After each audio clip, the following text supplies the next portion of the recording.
Bonsoir à toutes et à tous. Bienvenue sur ce nouveau live Occitanie Live Basket Formation. Ce soir, on a le plaisir d'accueillir Guillaume Cormon et Thibaut Burnel. Bonsoir Guillaume, bonsoir Thibaut.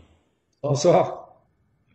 Donc ce soir, une intervention un petit peu différente puisque ça sera une intervention en binôme avec Guillaume qui est CTF sur la Ligue d'Occitanie, responsable du pôle espoir, et Thibaut qui est le nouveau conseiller technique de l'arbitrage de la Ligue, qui vont intervenir ce soir sur une thématique assez transversale, du coup, comment je coach et comment j'arbitre.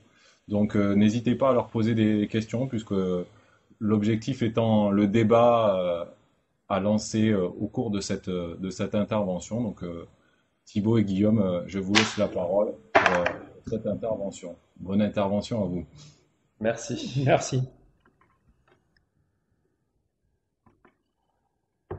Ok, normalement ça devrait marcher. Allez, Ok, donc comment je coach, comment j'arbitre? L'intérêt de cette intervention, c'est de partager des avis de techniciens. On a parfois des avis de techniciens coach et de l'autre côté des avis de techniciens arbitres. Cette fois-ci, ça va être l'intérêt de fusionner ces avis pour essayer d'apporter plusieurs regards sur une seule et même vidéo. Donc on va essayer d'aborder les enjeux et les pressions sous-jacentes pardon, de nos activités respectives. Donc en confrontant nos regards, que ce soit de coach, donc Guillaume, arbitre, moi, mais également potentiellement de joueurs. Parce que c'est aussi intéressant de se mettre dans la tête d'un joueur et de se dire, ok, il s'est passé ci ou il s'est passé ça pendant l'action, quelle peut être sa réaction et quel est notre comportement à nous vis-à-vis de cette réaction. Donc on va commencer avec un premier clip. Donc dans cette situation, quelle décision va le plus dans le sens du jeu?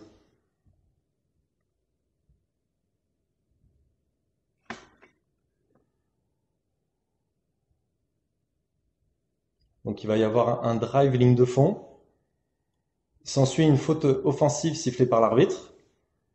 Et la question pour ce clip-là, que ce soit d'un point de vue arbitrage ou d'un point de vue coach, c'est quelle était la meilleure décision, entre guillemets, sur cette situation.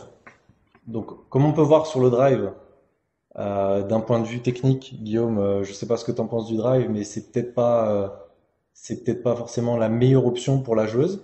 alors, l'idée, c'est quand même de comprendre la posture de chacun, c'est-à-dire la posture du coach, la posture de l'arbitre. Là, moi, je suis coach en attaque ou coach en défense. Il faut que je me pose cette question-là. Coach en défense, évidemment, qu'on valorise, la bonne intervention défensive avec cette aide courte. Voilà, donc évidemment, on est très satisfait de ce coup de sifflet, bien sûr. Coach en attaque, même si on a parfois une part de mauvaise foi, il y a quelque part une perte de contrôle de la joueuse qui drive, donc forcément, comment ne pas être d'accord avec ce coup de sifflet et cette faute en siffle. Maintenant, la question qu'on se pose, c'est de dire, et là je la pose aux arbitres et à mon collègue, quel intérêt de mettre une faute offensive quand la fille, elle sort avec la balle et que peut-être une touche aurait suffi, à mon avis. Voilà. Mhm. Peut-être que là, en voyant cette situation en tant que coach de l'attaque, on peut se poser la question de dire est-ce que l'arbitre, le coach qui coach cette attaque va pas poser la question en disant pourquoi faute offensive? Elle traverse pas les appuis et elle sort avec la balle. Pourquoi pas juste sortie? Mhm. Effectivement, en termes de technique d'arbitrage, on peut remettre en question déjà la décision de la faute offensive, parce que comme tu l'as dit, il n'y a pas une traversée des appuis, la joueuse en défense, elle n'est pas forcément en position légale de défense, alors que c'est quand même un des premiers critères pour prétendre à avoir une faute offensive. Donc comme tu l'as très bien dit Guillaume, la joueuse qui attaque finit par mettre le pied en sortie, et dans tous les cas, si une faute offensive n'avait pas été prise, ça aurait été une violation de sortie. Donc, est-ce que c'est pas se mettre en difficulté pour l'arbitre de siffler une faute offensive qui finalement n'est pas très pertinente au regard de la situation? Je pense que c'est la conclusion qu'on peut tirer de ce clip-là. D'un point de vue arbitrage, et je pense que pour le jeu en général, elle n'était pas forcément pertinente cette faute offensive, et que si on veut pas forcément se mettre en difficulté en tant qu'arbitre, c'est plus facile de prendre les choses qui sont évidentes. Et là, l'évidence, c'est que la joueuse finit par perdre la balle toute seule et met le pied en sortie. Maintenant, nous, avec notre posture de coach, il faut aussi avoir, je pense, un peu de bonne foi. Et là, on n'a pas de temps à passer avec une joueuse qui fait ce genre de choix. On a plus de temps à passer avec sa joueuse qu'à embêter l'arbitre, Ouais, avec ce genre de coup de sifflet. yes. Donc comme l'a dit Fabien avant notre intervention, n'hésitez pas à poser des questions. C'est un live qui se veut interactif, donc si vous avez des questions ou des remarques concernant les clips, ils sont les bienvenus, car on pourra essayer d'y répondre en direct. On passe au deuxième clip. Donc cette fois-ci, la question, ça va être est-ce que la réaction du coach est justifiée? Et dans un deuxième temps, comment interagir avec un arbitre lorsque l'on est sûr à 100% d'être victime d'une erreur?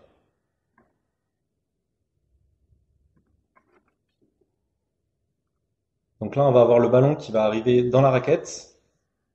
S'ensuit une faute de la joueuse en défense blanche. Et on peut constater que le coach de l'équipe des Noirs est forcément, pas content de cette décision et il va le faire savoir aux arbitres. Et la question, c'est est-ce que cette réaction elle est justifiée? Je pense qu'on est plutôt d'accord, elle l'est. Alors, ouais, c'est toujours une problématique, c'est que on se retrouve dans un cas de figure où on a l'arbitre qui va se poser la question de pourquoi il râle. Pourquoi il râle? Parce que on prend une faute sur sa joueuse en attaque. Voilà, on peut se dire que ça suffit. Maintenant, à mon avis, quand on regarde d'un peu plus près, la joueuse qui est en attaque dans le post-up, elle sort du cadrage. Elle a franchi avec son drop step, donc avec son mouvement de haut panier. Me semble-t-il, pour moi en tout cas, et si je me mets à sa place et dans sa posture, il est en droit de réclamer quelque chose d'un peu plus qu'une faute. Voilà, parce qu'à mon avis, c'est 2 points dont il se passe, peut-être 2 points avec la faute. Donc en tout cas, moi je comprends en tout cas sa réaction. Il y a faute, c'est une évidence, mais je pense que ça suffit pas. En tout cas, si j'étais coach. Maintenant, si on est coach en défense, c'est pareil, on se dit faute ça suffit, anti-sportif c'est un peu trop. Voilà, c'est toujours pareil. Il y a la mauvaise foi, il y a une certaine part de mauvaise foi dans notre évaluation des situations. Maintenant, à mon avis, l'évaluation juste en tant que coach, c'est de dire je coach l'attaque, oui, mais là, elle a franchi quoi. Exactement, ouais. Et en fait, si on analyse d'un point de vue arbitrage cette situation, c'est une erreur des arbitres qui aurait dû sanctionner cette faute faite par la défense d'une faute antisportive. Parce que la joueuse en défense ne joue pas le ballon, ça fait partie des critères du coup de la faute antisportive. Et c'est clairement une erreur de la part des arbitres de ne pas avoir sanctionné ce contact d'une faute offensive, d'une faute antisportive, pardon. Sachant que si on parle purement technique d'arbitrage, c'est une zone où il y a plus un arbitre qui était en responsabilité que l'autre.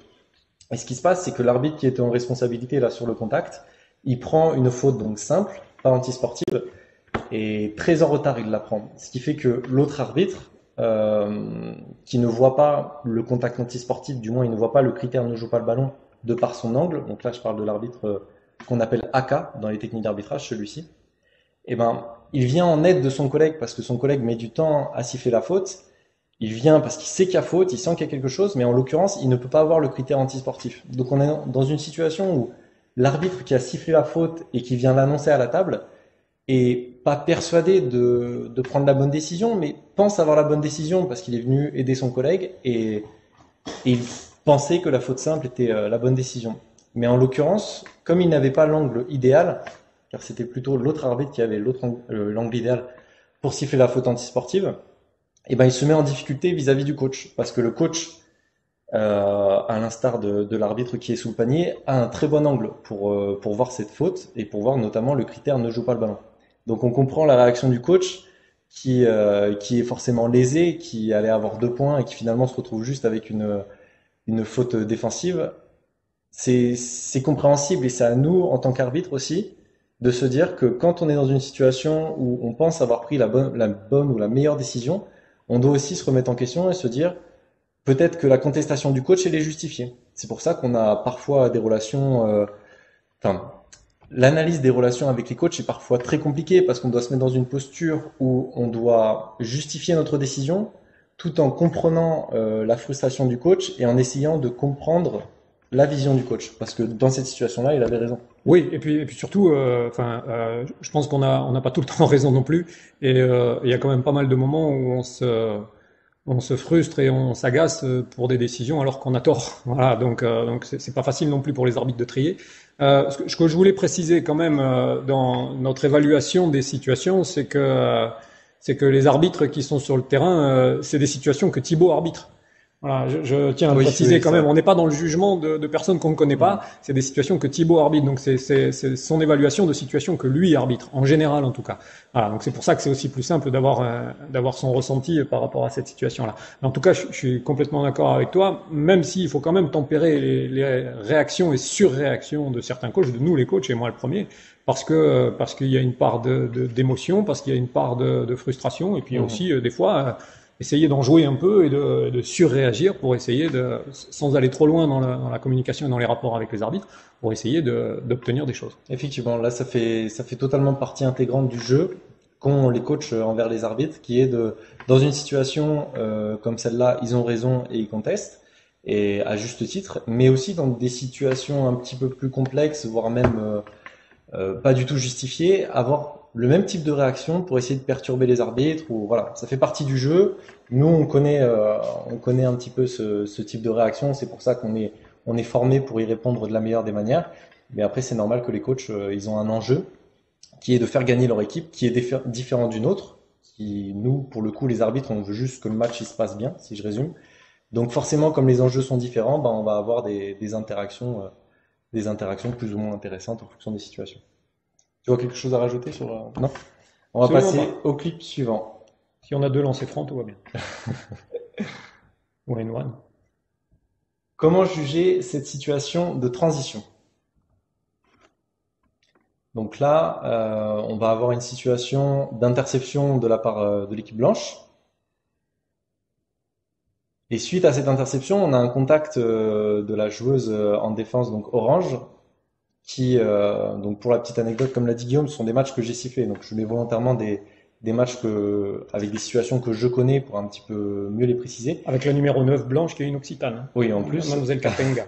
Et du coup, pour préciser un petit peu, c'était la première année où le critère contact non nécessaire sur transition offensive avait été rajouté aux fautes antisportives. Il faut savoir qu'il y a plusieurs critères pour les fautes antisportives. Je vais pas faire la liste, il y en a 5, très précis. Et donc ce 5e critère, il a été rajouté l'année où ce clip a été réalisé. Et donc du coup, on était coach comme joueur, comme arbitre, dans une situation où on savait pas trop où placer le curseur de la faute antisportive, parce que ce qui s'est passé, c'est que quand on a eu les consignes, on en a sifflé beaucoup, et puis derrière, on nous a dit attention, faut en siffler un petit peu moins, donc on en sifflait un petit peu moins. Bref, on était dans une situation un peu complexe où il fallait placer le curseur au bon endroit pour que tout le monde s'y retrouve. Et donc, je contextualise cette vidéo volontairement parce que là, on a une situation de contact non nécessaire sur transition offensive, voire même de faute du dernier défenseur, qui est également un critère de faute antisportive. Donc, ce qui est intéressant là, c'est que donc moi, j'étais arbitre et je serais très curieux de connaître la réaction de Guillaume si, par exemple, il était le coach de l'équipe en blanc. Le coach de l'équipe en blanc... J'ai du mal à comprendre, en fait, est-ce qu'il y a contrôle ou pas de la balle. S'il y a contrôle, me semble-t-il, ah oui, il y a contrôle. Donc s'il y a contrôle, pour moi, il y a anti-sportif. Pour moi, en tout cas, j'ai l'impression que là, c'est une situation de tir facile qui est coupée. Oui. Voilà. Maintenant, j'ai aussi l'impression que la volonté de la joueuse, c'est de chercher à repasser devant. Voilà, c'est une joueuse intérieure qui perd le ballon et qui fait l'effort de revenir. Maintenant, elle est pas assez véloce pour repasser complètement devant. Évidemment que je demanderais une antisportive, voilà, mais qui mériterait peut-être, je sais pas, un peu de clémence au vu du profil de la joueuse. Voilà, sachant que finalement, quand on le met au ralenti, il y a personne devant. C'est-à-dire qu'au départ, on peut penser que la joueuse blanche qui est avec elle passe devant la balle et finalement, il y a personne devant. Je sais pas. Oui, j'aurais demandé une antisportive. Forcément. Voilà. Mais en défense, si je coach la défense, par contre, j'aurais trouvé ça sévère du coup. Ouais, j'aurais posé aussi la question par rapport au contrôle de la balle parce qu'il n'est pas complètement évident et que donc il n'y a pas forcément changement de contrôle. En tout cas, à première vue, il est maintenant au ralenti, c'est évident. Maintenant, à première vue, il n'y a pas forcément contrôle. Et j'aurais peut-être, en tant que coach de la défense, demandé pourquoi, parce qu'il n'y a pas de changement de contrôle. Alors, elle est poussée une fois et on peut, et je pense que tout le monde est masqué quand elle dribble, en fait.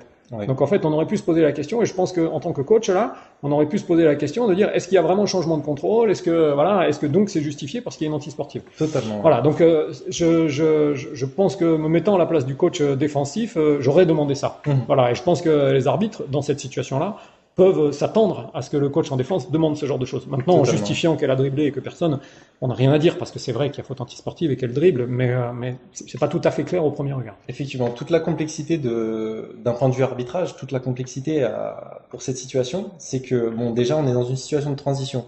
Donc, les arbitres sont forcément en mouvement. Donc, quand les arbitres sont en mouvement, il est forcément plus difficile de juger les situations. Même chose, les joueurs sont en mouvement, ça c'est plus normal, mais ça rend une complexité supplémentaire au jugement de ces actions.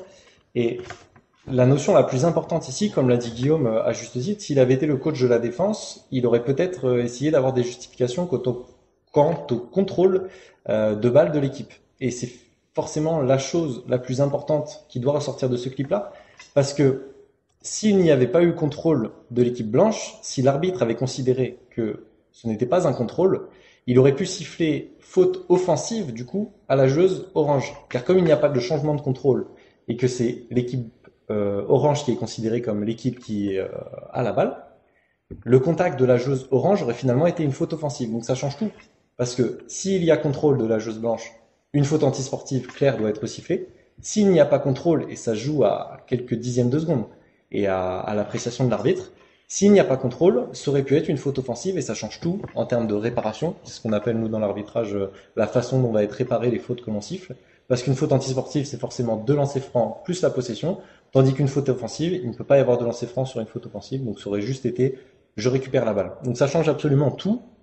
Et effectivement, c'est cette notion sur laquelle on doit se poser la question, est-ce qu'il y a contrôle de la joueuse blanche? C'est ce qui rend cette situation, enfin, c'est ce qui donne un peu de légitimité au coach de la défense, Exactement, au coach ouais. orange, à venir réclamer quelque chose. Maintenant, nous, devant cette vidéo, on remarque l'évidence. Oui, l'évidence. Mais je comprends et je me mets à la place du coach, et donc j'alerte un peu les arbitres en disant il va réclamer. Mhm. Voilà, et il serait légitime à réclamer. Maintenant, en justifiant qu'elle a dribblé, et il a rien à réclamer. Complètement. Voilà. Ouais, Mais je pense que voilà, en tant que coach de la défense, on peut se permettre de demander.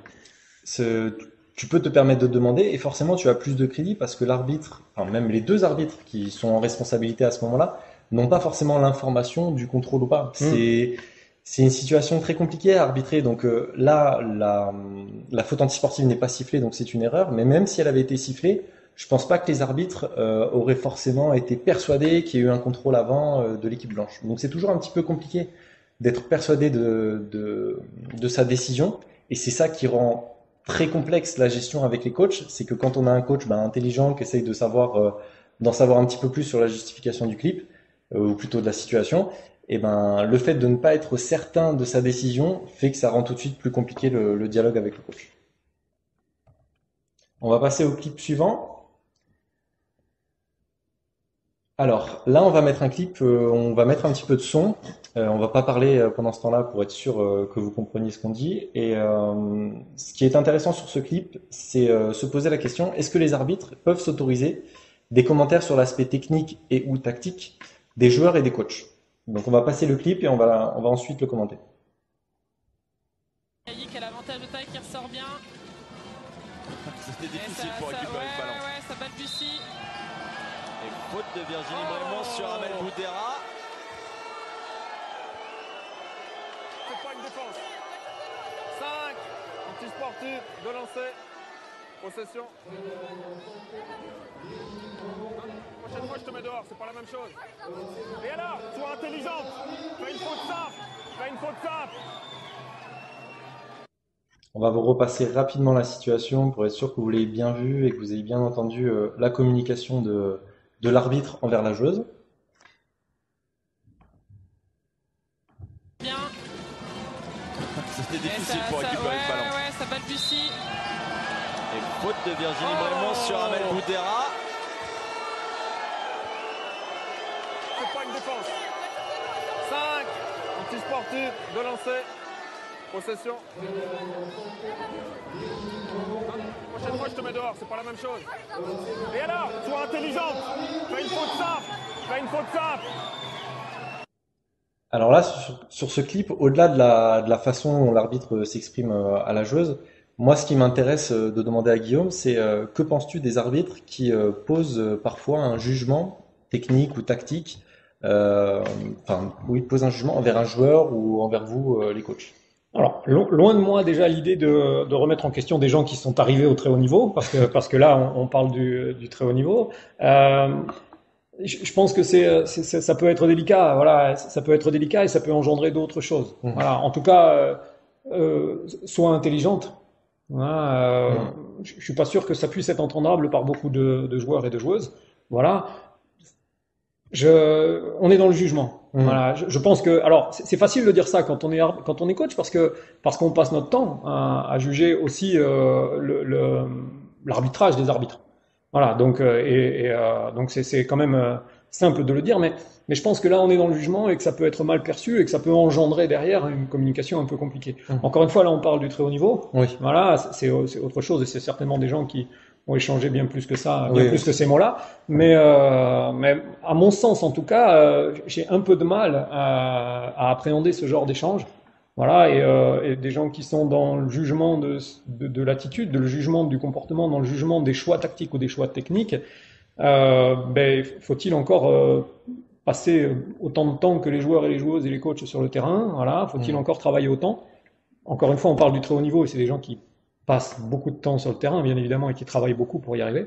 Mais voilà, la notion de jugement me dérange. Voilà, et là, en tout cas, sur nos terrains, j'aimerais pas avoir affaire à ce genre de situation où on a le jugement et on a un joueur qui peut mal le prendre et avoir du coup une surréaction qui là engendrer une sanction. Ouais, Parce que quelle sanction il a le joueur là?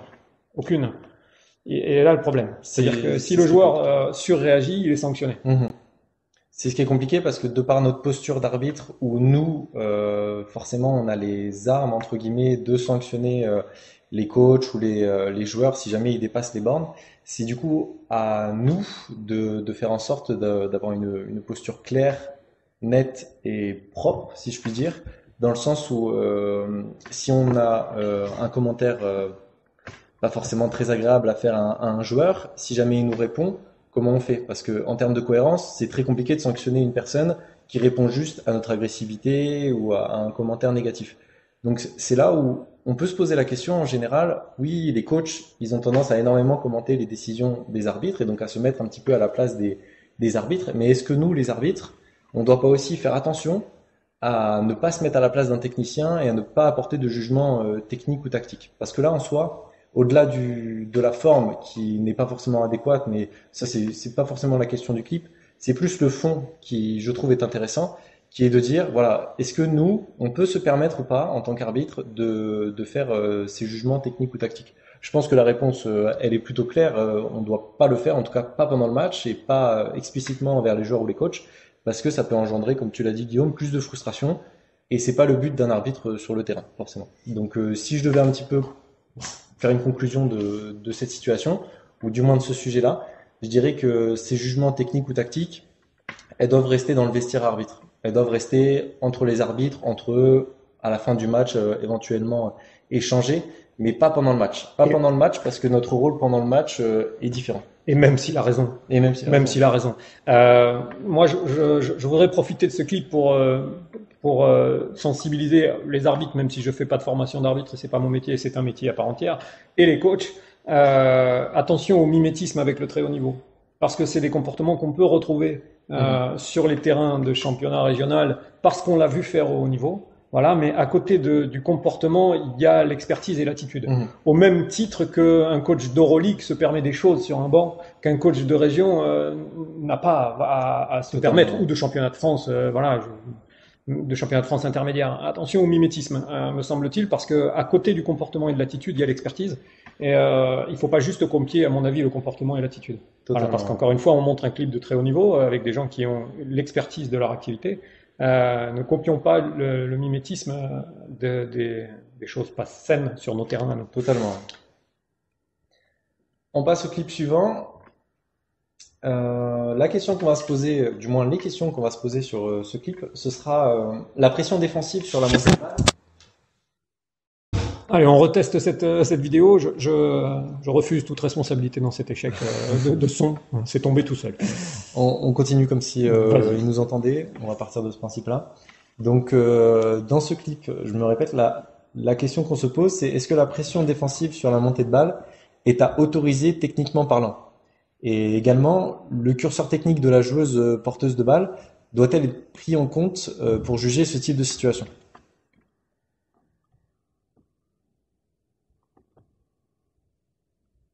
Donc on a une situation de pression porteur tout terrain, avec une joueuse en défense qui met une très grande pression sur la joueuse qui monte la balle.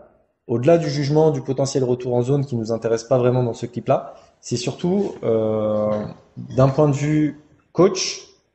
Est-ce que toi, Guillaume, tu autorises ce type de pression et est-ce que en tant que coach de l'équipe qui perd le ballon, donc l'équipe bleue, tu réclamerais une faute défensive? Alors, si on doit se placer maintenant en tant que formateur, c'est ce vers quoi on doit aller en défense. Clairement, un contact, une pression maintenue, un cadrage maintenu, une pression permanente sur la balle, une joueuse qui est obligée de changer de trajectoire parce qu'elle ne peut pas franchir, c'est exactement ce vers quoi on doit aller. Maintenant, mon problème, et il nous arrive de rencontrer ce problème-là, c'est de dire est-ce qu'on peut autoriser, puisque le terme est bon, c'est cette antenne à tous les niveaux, parce qu'aujourd'hui la limite, elle est dans la capacité technique à aborder cette pression défensive.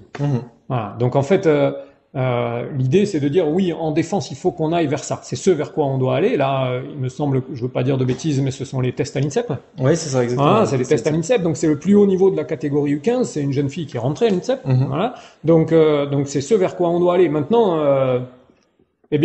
quand on ne peut pas monter la balle face à cette pression, c'est qu'on n'est pas à son bon niveau. Ouais. Voilà. Maintenant, autoriser les mains en permanence et cette pression permanente dans des niveaux intermédiaires où personne n'a les outils pour jouer contre, je pense qu'il est là notre problème en fait. Voilà. Si problème il est là. On peut pas demander à quelqu'un de mettre moins de pression défensive. Maintenant, le curseur de ce qu'on autorise en tant qu'arbitre, je pense qu'il doit aussi prendre en compte le niveau. C'est ça. Voilà, et l'échéance. En tout cas, je pense, le contexte. Parce que si je suis coach de la fille en défense, sur le contexte dans lequel elles sont, c'est-à-dire le meilleur niveau U15, j'ai absolument rien à réclamer. C'est ce vers quoi on doit aller et on doit pouvoir jouer contre cette pression. Oui, totalement. Nous, les arbitres, on doit essayer de faire en sorte de prendre en compte tous les facteurs dont Guillaume vient de parler. C'est-à-dire que on a un certain contexte. Voilà, je pense que cette faute-là, si on isole ce clip, on pourrait très bien dire il y a faute défensive. Mais si on replace dans le contexte de cette sélection, si on replace dans le contexte de cette formation et du meilleur niveau U15, on peut se dire que le curseur technique de la joueuse est légèrement en deçà du curseur technique des autres joueuses et donc du coup du niveau global du match. Et nous, ce qu'on doit juger finalement, c'est est-ce que c'est bon pour le jeu? Donc, ce qu'on doit juger, c'est est-ce que cette faute doit être donnée? Est-ce qu'on doit récompenser une attaquante qui ne maîtrise peut-être pas le niveau technique de la globalité du match? Donc je pense que la réponse dans ce contexte-là, elle est non. On ne doit pas sanctionner la joueuse en défense parce que, étant donné le contexte, on favorise davantage une montée de balle sous pression pour les habituer à avoir des pressions tout terrain. Parce que je pense que les échéances ultimes pour ces joueuses-là, ça reste potentiellement de jouer pour l'équipe de France, d'arriver en compétition internationale. 6 mois après. Voilà. Donc, maintenant, ce qui me semble important, et si on peut revoir le clip là. J'essaye. On a de nouveau des problèmes techniques. Donc en fait, ce qui semble important de comprendre, c'est, à mon avis, c'est que cette jeune fille qui met ses mains de temps en temps, elle n'a pas besoin de ses mains pour défendre. C'est-à-dire qu'elle défend extrêmement bien avec beaucoup de pression, beaucoup de contrôle, elle conserve le cadrage.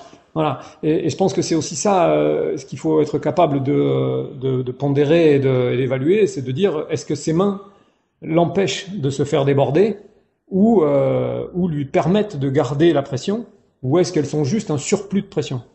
Et je pense que si elle enlève ses mains, elle est capable de mettre une grosse pression quand même. Et là, elle rajoute beaucoup de pression encore. Mais voilà, l'idée c'est de dire notre niveau défensif ne serait pas bon si on n'y mettait pas les mains. Donc là, il faut le sanctionner. À mon avis, on serait franchi si on n'y mettait pas les mains, si on avait besoin des mains pour ralentir le porteur. Voilà. Si elle avait besoin de ses mains pour ralentir le porteur de balle, je pense qu'il faudrait le sanctionner. En l'occurrence, là, c'est pas le cas. Voilà. Et moi, en tant que coach de l'attaque, là, si je vois qu'elle a besoin des mains pour que je freine, si elle a besoin des mains pour qu'on ne franchisse pas, évidemment que je réclame. Là, en l'occurrence, elle en a pas besoin. C'est un surplus de pression. Je pense que c'est ce qu'il nous faut évaluer, et ce qu'il faut évaluer dans ce genre de situation, quoi. C'est-à-dire, le niveau défensif de la jeune fille, est-il suffisant pour qu'elle soit capable de faire la même chose sans y mettre les mains de temps en temps? Voilà, et de tenir le duel sans y mettre les mains. Si c'est les mains qui lui permettent de conserver le duel, oui, il y a faute. Totalement. Ouais. Encore une fois, je suis pas arbitre, mais en tant que coach de la défense, je serais capable de lui dire enlève tes mains si tu ne peux pas tenir la défense, si tu peux pas tenir ton duel. Exactement. Donc je pense que pour ma part, le point de vue technique d'arbitrage sur ce type de situation, c'est vraiment de mettre l'accent sur le curseur technique. On ne doit pas vraiment avoir de jugement technique, comme on le disait tout à l'heure, directement avec les joueurs ou les coachs. On ne doit pas leur communiquer ce type de jugement. En revanche, on doit avoir conscience du niveau technique présent sur le terrain et en fonction de ce niveau technique-là, adapter notre coup de sifflet. C'est ce que je disais tout à l'heure. Si on est dans une équipe où finalement la joueuse qui perd la balle là, c'est la joueuse la plus forte techniquement de toutes les joueuses qui sont présentes sur le terrain, bah peut-être qu'il faudra sanctionner. Parce que ça voudra dire que si des deux côtés on met ce type de pression, il y aura des pertes de balles tout le temps et ce sera injouable. En l'occurrence, ça n'a pas l'air d'être le cas et c'est une joueuse qui a peut-être un curseur technique à ce moment-là un petit peu en deçà du niveau général de ce match et donc on ne doit pas récompenser l'attaque quand une défense est aussi bien menée et que globalement, elle devrait avoir le niveau technique pour réussir à monter cette balle sans problème. On passe au clip suivant en espérant qu'il y ait moins de bugs techniques. Donc, cette décision de l'arbitre est-elle bonne pour le jeu? Le prochain clip. Marche plus. Non, il marche plus. Je suis obligé d'ouvrir avec un autre logiciel. Mais on va y arriver.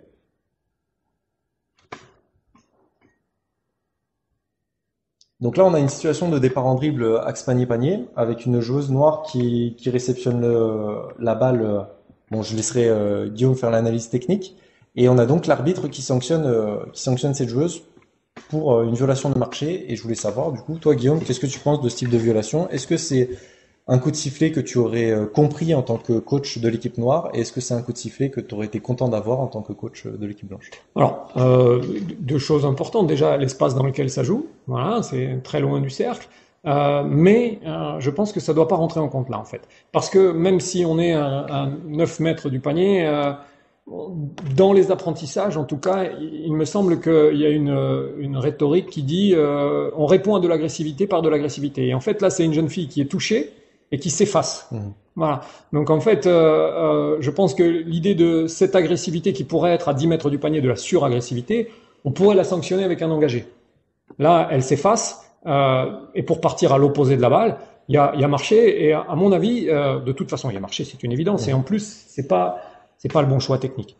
Voilà. Et il y a de la pression défensive, et ce qui génère le marché, c'est la pression défensive. Totalement. À mon sens, c'est un bon coup de sifflet, il n'y a rien à réclamer, il y a juste à expliquer à la jeune fille qu'on n'est pas dans le bon choix technique. Effectivement, on a une joueuse en défense qui met, donc pas une pression incroyable, mais qui met quand même une pression, qui est présente à environ 50 cm de la joueuse qui attaque.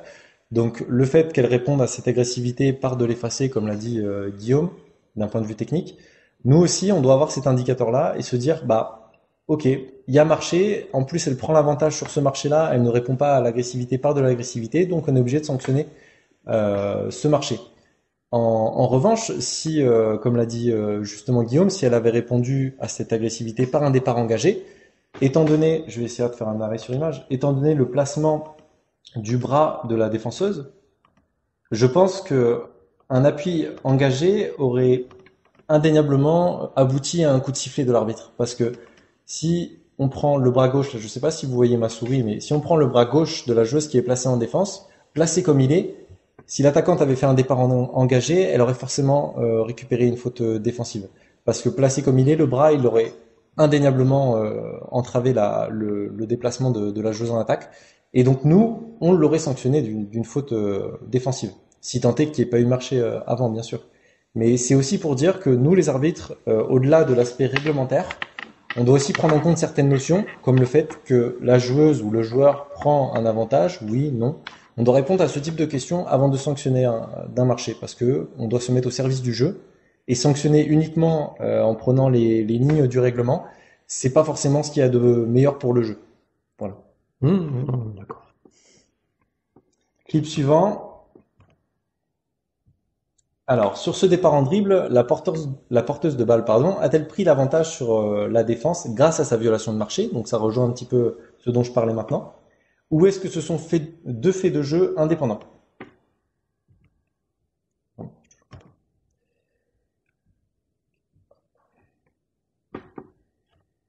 Donc, on est toujours sur le même match. Si je dis pas de bêtises, et il me semble que je dis pas de bêtises, c'est la même joueuse. Cette fois-ci, on est en deuxième mi-temps de l'autre côté. Et on a de nouveau un marché pour départ en dribble. Alors techniquement, d'un point de vue technique d'arbitre, le marché est sifflé parce que le pied de pivot décolle avant que le ballon ne quitte la main. Voilà, ça fait partie du règlement de l'arbitrage. Et donc la question, c'est est-ce que la prise d'avantage de la joueuse est une conséquence de la violation ou pas? Qu'est-ce que tu en penses, Guillaume? Alors, moi, je pense que là, par contre, j'aurais réclamé un petit peu parce que c'est une évidence que le pied bouge, mais il bouge très peu et surtout, elle capte sur un léger sursaut. Un défenseur qui est dans la raquette, puisqu'elles sont en no-pick, en défense, elle refuse l'écran et donc le défenseur reprend.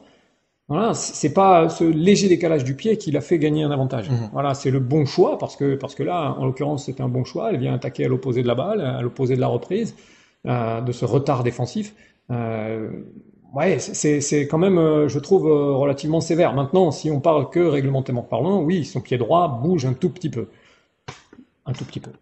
Et c'est effectivement là qu'on doit faire la différence, nous les arbitres, entre l'arbitre qui va se contenter de faire appliquer le règlement à la lettre et qui va pas prendre en compte un contexte et qui va pas prendre en compte le sens du jeu, et le bon arbitre, entre guillemets, qui va globalement analyser la situation et se dire que certes, il y a un marché parce que réglementairement parlant, elle a soulevé un petit peu son pied au moment de la réception, mais clairement, Guillaume et moi, on est d'accord là-dessus. Techniquement, elle ne prend aucun avantage grâce à ce marché.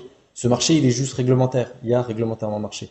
Mais l'avantage qu'elle prend sur son départ en dribble, il n'est pas du tout une conséquence du marché.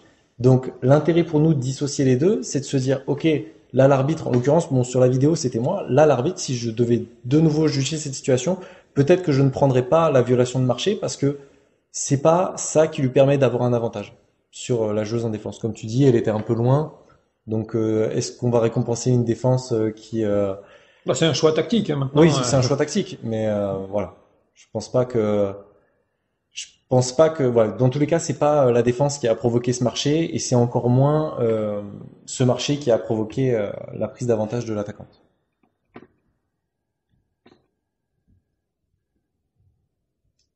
Ensuite, donc ça va être le dernier clip avec des filles. Sur la passe en direction de la joueuse intérieure, la défense doit-elle être sanctionnée?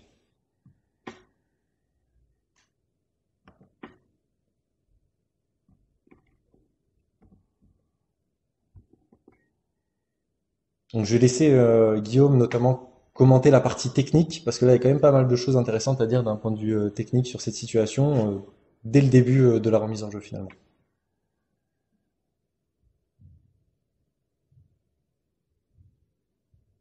Alors, ce qui nous intéresse en fait, c'est, tu peux stopper là, s'il te plaît. Voilà, c'est en fait qu'on est sur une situation d'écran porteur, voilà, et qu'est-ce qui nous intéresse de voir, c'est d'abord de comprendre, si je peux demander aux arbitres ça, c'est juste de regarder comment ça défend. C'est-à-dire que là, aujourd'hui, le choix défensif, c'est de changer, donc la meneuse de jeu qui change avec la poste 5, donc la joueuse intérieure. Voilà, donc on va avoir une situation de mismatch. Voilà. Qu'est-ce qui peut se passer dans ces situations-là? Une meneuse de jeu qui va défendre sur une grande. C'est très bien attaqué. On cherche dans quel triangle faire rentrer la balle à l'intérieur. Voilà, une grande qui vient s'installer sous le cercle. Voilà. Là, cet avantage qui est bien exploité, il est gommé par une fille qui est derrière et qui vient attaquer l'attraper et la prise de balle. Moi, ce qui m'intéresse là, c'est de dire si je suis en attaque, eh bien c'est une bonne attaque et c'est bien joué. Et là, je demanderai une faute parce qu'on a cherché à sanctionner le choix défensif. Voilà. Si on est, qu'est-ce qui peut arriver d'autre? Eh bien, une petite qui a la consigne de faire faute. Voilà, parce que quand on a cette situation de mismatch, grande petite, eh bien, il y a des coachs qui demandent de faire faute. Clairement, quand le ballon arrive dans le post-up et qu'on ne peut pas le contrôler, de faire faute. Qu'est-ce qui peut arriver d'autre? D'autres oranges qui viennent s'intéresser à ce mismatch et donc venir trapper, donc défendre à deux le post-up. Voilà. Et donc, les conséquences de tout ça, c'est soit une joueuse qui va faire faute pour se débarrasser le plus vite possible du post-up, la meneuse de jeu qui va se débarrasser le plus vite possible du post-up, soit des oranges qui vont venir défendre et une blanche qui va attaquer avec une forêt de bras. Dans une forêt de bras, une forêt de pieds. Donc là, moi, coach français, puisque c'est la France, là, je demande une faute, bien évidemment. Voilà, je demande une faute et je réclame une faute parce que me semble-t-il, c'est pas un duel qui est contrôlé et que c'est un échappatoire pour elle que de faire faute là et de s'assurer de pas donner un N1 sous le cercle. Voilà, là en l'occurrence, il n'y a pas faute. Là, elle est pas sifflée, du moins pendant la situation, mais je pense que si j'étais arbitre là aujourd'hui dans cette configuration, je sifflerais faute. Parce qu'elle se retrouve avec le ballon après sur la ligne des lancers francs, donc en fait c'est complètement une autre situation et un avantage qui est complètement différent et quasiment gommé quoi. Voilà, mais voilà, je tiens juste à sensibiliser nos amis arbitres et les coachs là, c'est de dire elle change. Elle change, il faut s'attendre à ça. Qu'est-ce qui peut se passer? Le coach orange, qu'est-ce qu'il peut demander à la place enfin, s'il devait coacher cette situation? Eh bien là, chers amis arbitres, vous pouvez vous attendre à ce que le coach orange, au bout d'une seconde, il vous demande un 3 secondes. Voilà, pour se dépêcher de se débarrasser du mismatch. Et qui vous saoule avec le 3 secondes. Et ça fait partie du choix tactique. En disant 3 secondes, pour protéger un peu sa petite, si surtout personne ne vient l'aider, parce qu'en plus là, vous voyez que les joueuses à l'opposé, elles regardent même pas la balle. Voilà, donc en fait, en gros, c'est de comprendre la situation pour savoir ce qui peut nous arriver. C'est ce qui se passe quand on joue en attaque et quand on coach, c'est-à-dire tout ce qui peut arriver aux situations qu'on aborde, tout ce qui peut nous arriver en attaque et en défense. Et là, en tant qu'arbitre, je pense que tout ce qui peut vous arriver quand il y a une situation de mismatch, c'est une faute de la petite, c'est des coachs qui vont réclamer très vite une faute, c'est des joueuses qui vont venir trapper, c'est des coachs qui vont réclamer les 3 secondes. Voilà, et c'est s'attendre à tout ça et comprendre les possibles conséquences. Complètement, oui. C'est important pour les arbitres de comprendre tout ça parce que le fait de comprendre ce mismatch, de comprendre l'avantage qu'ont les blanches sur la joueuse, notamment qui défend sur la joueuse intérieure, c'est de ne pas être surpris en fait par ce qui va se passer. Parce qu'en fait, si on a bien analysé du coup le pic avec le changement de joueuse en défense, on sait très bien qu'une grande qui est défendue par une petite va, si elle est à ce niveau d'expertise, elle va essayer d'aller à l'intérieur et demander le ballon. C'est tout à fait logique parce qu'elle a un avantage considérable. Et à nous de ne pas déséquilibrer cet avantage en laissant la défense, en étant permissif avec la défense et ne pas siffler des fautes qui devraient l'être. Parce qu'en l'occurrence, là, j'ai fait un arrêt sur image au moment où la joueuse intérieure attrape le ballon.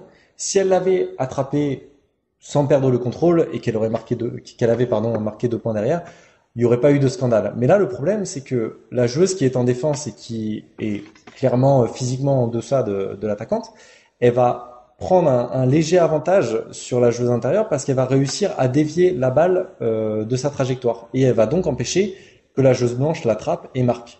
Et donc, cette espèce d'avantage que prend la joueuse en défense, il doit être sanctionné forcément par une faute défensive parce que d'un point de vue réglementaire, elle a les 2 appuis derrière la joueuse attaquante, et elle vient chercher le ballon en essayant de passer son épaule par-dessus celle de la joueuse attaquante.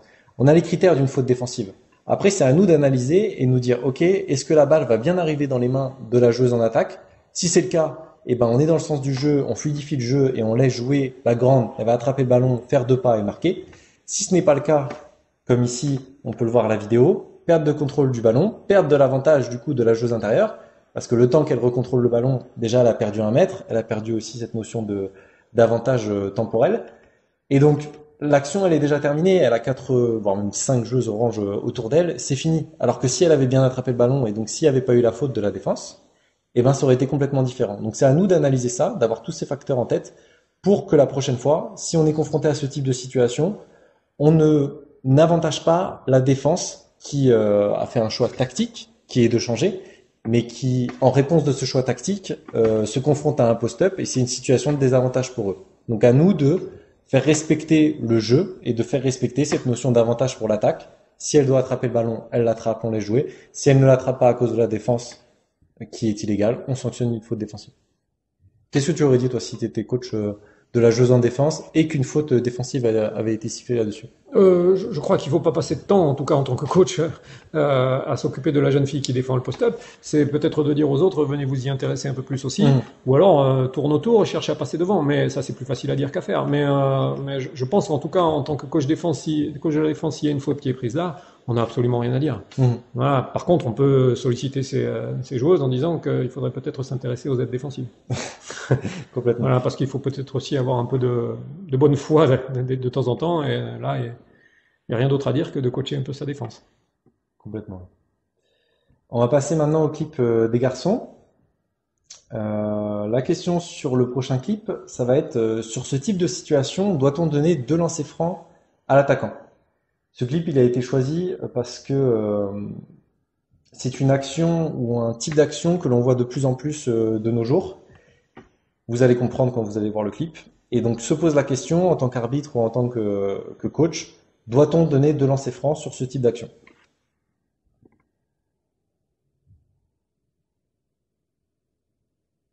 Donc là, on a un joueur qui, pour moi, je l'analyse d'un point de vue arbitrage, est intelligent parce qu'il fait une feinte, il sent que le défenseur va lui retomber dessus, donc il sait qu'une faute va être sifflée.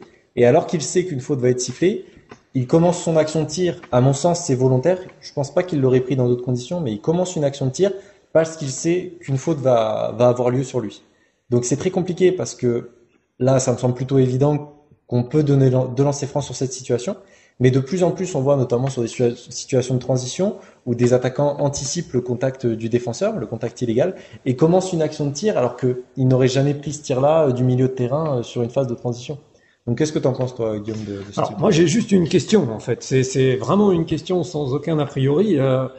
Est-ce qu'on peut considérer qu'il tire à partir du moment où il décolle pas ses appuis? Voilà, parce que c'est quelque chose que j'ai vécu en National 1 et qu'on m'a justifié et que j'ai bien compris. C'est-à-dire que ce n'est pas une action de tir si on ne décolle pas ses appuis. Voilà. Là, est-ce qu'on peut considérer qu'il tire? Et vraiment, c'est une question sans aucun a priori à laquelle j'aimerais bien que tu répondes. Est-ce qu'il tire ou est-ce qu'il feinte? Parce que une feinte de tir, ça n'a jamais donné de lancer franc. Oui, complètement. Mais pour répondre à ça, je pense que l'action de tir, elle est définie par un mouvement continu vers le panier. Et pour ne pas désavantager justement des joueurs ou des joueuses qui n'ont pas forcément énormément de détente, voire même des joueurs qui tirent sans sauter, ça existe. Oui. Donc, pour ne pas désavantager ce type joueuses de joueurs, des joueuses surtout, pour ne pas désavantager ce type de joueurs, forcément qu'une action de tir on peut considérer comme une action de tir un mouvement continu vers le panier sans même qu'il y ait les appuis qui décollent du sol. Ici, c'est le cas. Et d'ailleurs, c'est moi qui prends la faute sur ce clip-là et je suis persuadé que c'est une action de tir d'un point de vue réglementaire, parce qu'il y a un mouvement continu vers le panier, et qu'effectivement, de par ce mouvement continu, la faute l'empêche de tirer au panier. D'accord. Bon. Mais moi, si je coach la défense, je dirais à l'arbitre, tu t'es fait avoir. Tu t'es fait avoir. Mais après ça, encore une fois, on peut passer beaucoup de temps à embêter les arbitres, mais là, on peut surtout passer un peu de temps... à demander à son joueur de garder un peu de contrôle, de pas être pris dans l'écran, de pas sauter, voilà, donc pas mordre à la fin. Voilà, il y a aussi cette notion-là. Voilà, encore une fois, avec un peu de bonne foi, on a plus de temps à passer avec ses joueurs qu'à passer du temps avec les arbitres. Dans cette situation-là, en tout cas, qui sont pas. Et plus généralement sur ce type de situation où les attaquants anticipent ou attaquantes anticipent les contacts et commencent une action de tir qu'ils n'auraient jamais réalisé si la défense n'était pas illégale. Je pense que tu vois les actions bien sûr. dont je parle. Qu'est-ce que tu penses de ce type d'action? Parce que de plus en plus, on le voit dans le jeu moderne, même parfois une main qui traîne, donc je vais commencer à prendre mon tir pour essayer d'attraper la main. Qu'est-ce que tu penses de ce type d'action en tant que coach? C'est toujours une histoire d'expertise, en fait. On a un niveau d'expertise des joueurs qui est des fois un peu plus élevé que celui des arbitres, par exemple, et qui certains se font berner, d'autres non. Quand vous regardez un peu les joueurs internationaux, ils sont pleins de ce genre de choses, et c'est des expertises qui développent. Alors certains diront que c'est pas tout à fait loyal, ou moi j'appelle ça de l'expertise, encore une fois, de l'activité. Maintenant, il faut savoir en tant qu'arbitre lui dire cette expertise-là, je l'ai aussi, tu m'auras pas. Voilà, et je pense que les joueurs sont assez malins pour ne pas retenter plusieurs fois voilà. Mais c'est des choses que les gens développent avec l'expertise. Encore une fois, un peu de roublardise entre guillemets, ça fait partie du jeu. Voilà. Maintenant, en défense, il y a une notion de contrôle qui me semble importante. Voilà. Et donc, souvent, on dit aux jeunes filles, notamment au Pôle Espoir et en U15 Élite ou ce genre de choses, on fait un bilan comptable. Combien de contres as-tu mis dans ta vie sur des tirs extérieurs? Voilà. Et puis souvent, la réponse, c'est 0. Et donc, on leur demande souvent pourquoi tu continues à sauter. Oui, c'est clair. Voilà. Et me semble-t-il, c'est déjà ce genre de questions qu'il faut se poser. Et donc pour clôturer d'un point de vue technique d'arbitrage, pour les arbitres qui nous écoutent, mais aussi pour ceux qui seraient curieux de connaître un petit peu notre façon d'arbitrer, faut savoir que sur une action où, au moment où la faute est commise, aucune action de tir n'était engagée, si une action de tir est engagée suite au coup de sifflet, ça ne peut pas être considéré comme une action de tir. J'imagine que tu vois très bien le genre d'action dont je parle. Une percussion, voilà, il y a un contact sur l'attaquant. La faute est sifflée. Au moment où la faute est sifflée, l'attaquant il est intelligent, il va balancer le ballon en direction du panier. Voilà, faut bien identifier en tant qu'arbitre, c'est ça qui est très important, le moment de la faute et si oui ou non une action de tir a démarré avant ce moment où la faute est commise. Voilà, c'est le point le plus important d'un point de vue technique d'arbitrage. Diapo suivante. Alors, on va se poser la question sur le prochain clip. Est-ce que le step out du défenseur est-ce qu'il doit être sanctionné? Et si l'on décide de ne pas le sanctionner, et que cela provoque une perte de balle de l'attaquant, est-il acceptable pour un coach d'entendre que l'on inverse la décision de sortie pour pallier à cette erreur? Une sorte de compensation, comme on peut entendre parfois sur les terrains de basket. Donc je laisserai Guillaume expliciter un petit peu la notion de step out, que peut-être tout le monde ne maîtrise pas. Alors on est plutôt sur une aide latérale. Voilà, on sort sur une aide latérale. Un joueur intérieur qui sort sur une aide latérale. Ce qui me semble important de regarder aussi, c'est que c'est le tout début du match. Voilà, c'est important aussi par rapport à le contexte, la tonalité. Voilà, et puis voilà, ça me semble important. Ce qui me semble important aussi, c'est, on parlait de roublardise juste avant. J'ai l'impression quand même qu'on a un meneur de jeu qui est mal embarqué. Voilà, mais qui appuie ce contact pour aller chercher la faute. Voilà. Quand on parle d'inverser la situation, si la balle sort, par exemple, de pas prendre la faute, et si la balle sort, de la reprendre, de la redonner au rouge, c'est ça. Ouais. Moi, ça me semble intéressant. Voilà. Et il faut que nous, coach, on ait la lucidité de ne pas râler dans ces moments-là, parce que je pense que c'est un échange et c'est une collaboration avec l'arbitre qui me semble cohérente et qui me semble intéressante. Voilà, parce que là, ça fait 2 minutes qu'on joue, même pas. Ouais, on peut aller voir le grand en disant la prochaine fois c'est faute. Voilà, le meneur de jeu en lui disant hey, tu vas pas m'avoir à chaque fois, tu t'empales dans le grand là. Voilà, on refile la balle au rouge et ça place, je sais pas, voilà. Alors oui, sur le moment, on va dire putain, il y a faute, il faut la prendre, et ainsi de suite. Mais c'est pas à mon avis de la bonne foi parce que on a envie aussi de ce genre de rapport avec les arbitres. À mon avis, en tout cas, si on coach l'attaque, évidemment. Oui, si on coach la défense, évidemment qu'on va dire on va râler. Mais sauf que l'arbitre il va nous dire oui, mais ça fait 2 minutes qu'on joue, tu veux déjà que je lui mette une faute? Voilà. Et puis là, on va réfléchir un peu en disant oui, il est pas bête, c'est pas bête. On va pouvoir interagir avec le grand en lui disant hey, recule un peu, voilà, mets un peu de vitesse de pied, voilà. Tout ça fait que peut-être cette situation-là, elle se reproduira différemment, sans que ce soit sanctionné par une faute. Voilà, parce qu'encore une fois, il est mal embarqué, le meneur de jeu, que le grand il sort latéralement plutôt correctement. Voilà. Alors il y a une faute, certes, mais voilà, je pense que cette idée d'inversion elle met un peu de relations différentes entre les arbitres. À partir du moment où il y a de l'échange et qu'on l'explique et qu'on la justifie en disant c'est le début, on va pas prendre une faute, elle est pas évidente, elle est mal embarquée, c'est pas malin. Je trouve ça très intéressant. Alors sans rentrer dans le jugement, parce que le c'est pas malin, on est dans le jugement. mais en tout cas, voilà, je trouve que cette idée d'inversion, elle est cohérente et elle est plutôt intéressante. Alors effectivement, elle est cohérente. Oui, de ton point de vue, ouais. Je vais parler d'un point de vue arbitrage. Donc déjà. La première notion que j'avais envie d'aborder, c'est la notion de ce qu'on entend parfois chez les arbitres de poser le cadre. Là, en l'occurrence, comme tu l'as dit, c'est le début du match. Qu'est-ce qui est mieux pour le jeu? Est-ce que c'est mieux de sanctionner une faute pour dire ça, je veux plus le revoir? Ou est-ce que c'est mieux de laisser jouer et après d'aller voir le joueur et de lui dire, écoute, là, c'est une faute que faut que tu évites de faire parce que je vais te la siffler tout le match. Donc c'est un peu compliqué parce que moi, j'aurais tendance à dire qu'on peut laisser jouer ce type d'action, même si là, sur le clip, je prends la faute. J'aurais tendance à dire qu'on peut laisser jouer, mais le problème, c'est que, comme on l'a dit tout à l'heure, en découle une sortie et une perte de balle de l'équipe attaquante. Donc, en fait, la faute qu'on aurait bien aimé laisser jouer pour fluidifier et prévenir oralement le joueur, on est obligé finalement de la prendre pour ne pas pour ne pas léser l'équipe attaquante. Parce que oui, ça reste quand même une contestation de déplacement d'un point de vue arbitrage qui est illégal.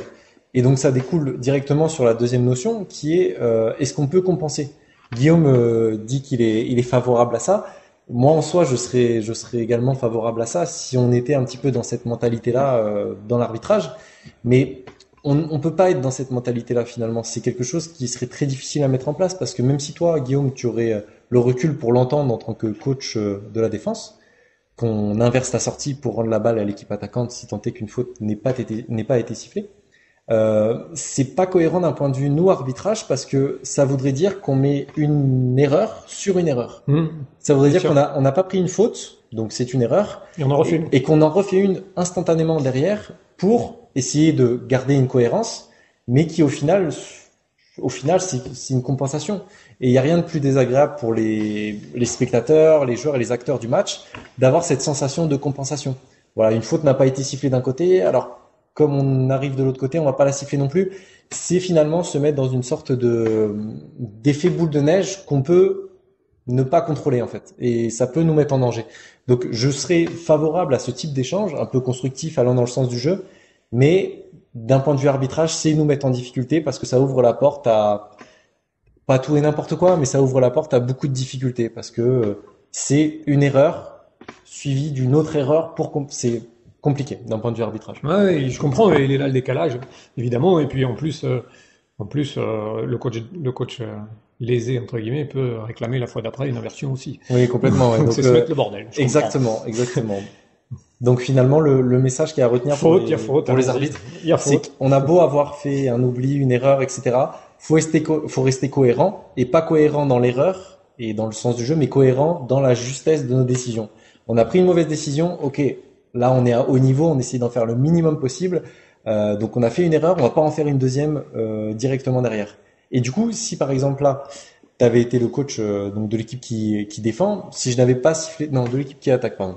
Si je n'avais pas sifflé faute sur l'attaquant et que j'avais du coup rendu la balle à l'équipe noire, est-ce que donc tu aurais pu me dire mais il y avait faute, on perd la Bien balle sûr. parce qu'il y avait faute. Bien Est-ce sûr. que tu aurais pu entendre que je te dise bah écoutez coach, je me suis trompé, il y avait faute mais je ne l'ai pas analysé comme ça et j'ai sûrement fait une erreur. Par contre la sortie elle est indéniablement pour les noirs et donc du coup je suis obligé pour pas faire 2 erreurs consécutives de la rendre aux noirs. Ouais, mais alors, je crois que nous, coach, on est capable d'entendre ce genre de choses et on a besoin d'entendre ce genre de choses. Voilà, c'est-à-dire que il faut que tout le monde soit capable de se remettre en question. Nous, souvent, et à mettre de côté la mauvaise foi, et les arbitres de temps en temps d'être capables de dire ce genre de choses. On accepte l'erreur, quoi. Je pense que voilà, quelqu'un qui vient me dire je me suis trompé, mais je peux pas revenir en arrière, je vais pas te rendre la balle, c'est pas vrai. Ouais. Mais voilà, c'est bon. c'est Oui, tout. on peut C'est difficilement. bien évidemment.